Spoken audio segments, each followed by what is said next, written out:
So thanks to those of you that have subscribed after watching my Antarctic sailing documentary. And yeah, thanks for the comments and likes that people have put through as the views have clocked up.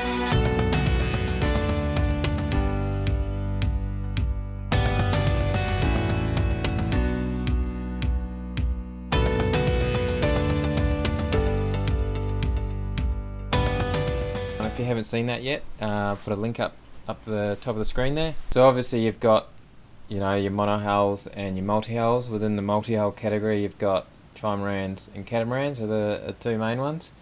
But there's actually a third one called a proa, which is like a outrigger sailing canoe. Back in the 70s and 80s, when multi-hulls were coming into the mainstream and starting to be raced, there was actually all three types. See Dick Newick's design ideas everywhere on the dock. That's his Atlantic Proa, very innovative boat, based directly on a Polynesian concept. You can see the compound lines of these boats, reflecting what seemed to work. After a few mishaps with the proas, there were also mishaps with the other two, but the proas seemed to be suffering from a case of people just experimenting a little bit too far, and there's a few capsizes and they ended up getting banned quite quickly. So that is still the case to this day, that racing proas are banned in international safety regulations. I actually think that they are as safe, or in most cases safer, than a catamaran and a trimaran. And I think that their speed potential in certain conditions is worth exploring as well. I wouldn't go so far as to say I think they're faster or I think they're better, but I definitely think that they need to be explored as an alternative. Most people think of a proa where they say, well, if I take my trimaran and I remove my leeward hull, how is that going to be faster or better? But what you've got to remember is that your armour is then going to be twice the distance, or almost twice the distance away from your main hull, which is going to give you that extra weight out there and stability, and also you're going to have a lighter boat overall and therefore less sail area, so it balances out. The main difference between a regular yacht, whether it be a monohull or a multi-hull, and a proa, is that a proa doesn't tack through the wind like a regular yacht. So it shunts, which means that it actually changes direction when it tacks.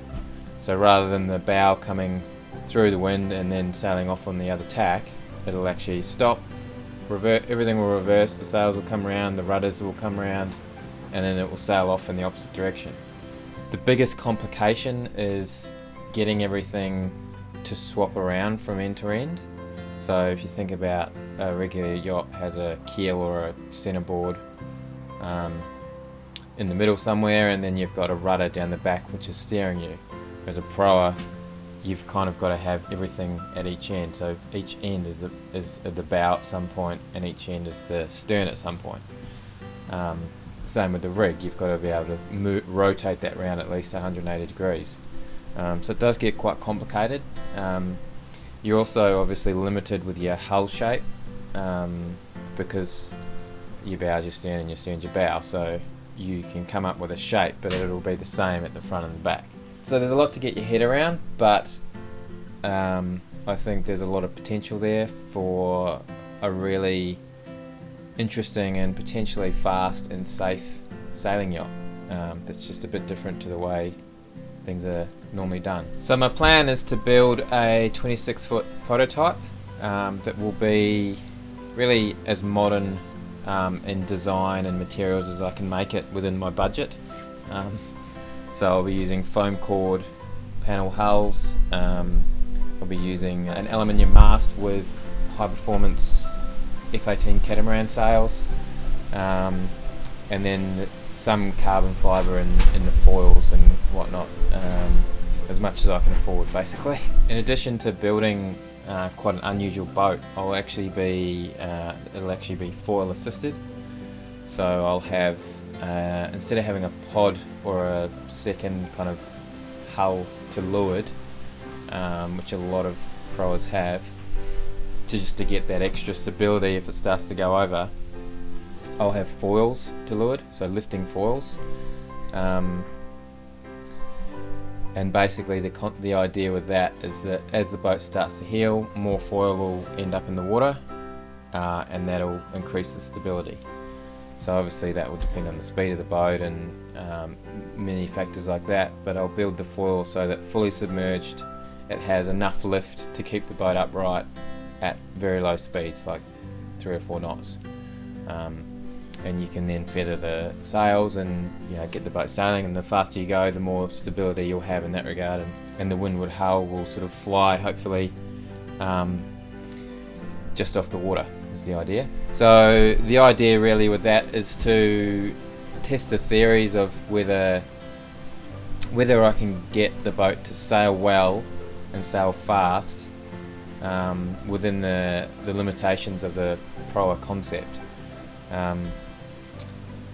Considering the foils and the many options for how to go about switching a boat from end to end. And for every proa enthusiast in the world, there's a different theory on the best way to do it.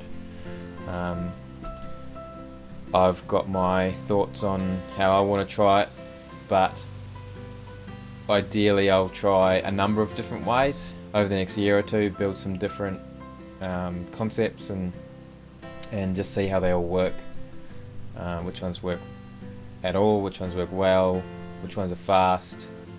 There'll be a lot of variables there, so it'll be interesting to see how they turn out. So that's my plan, to explore the potential of a foil assisted racing proa.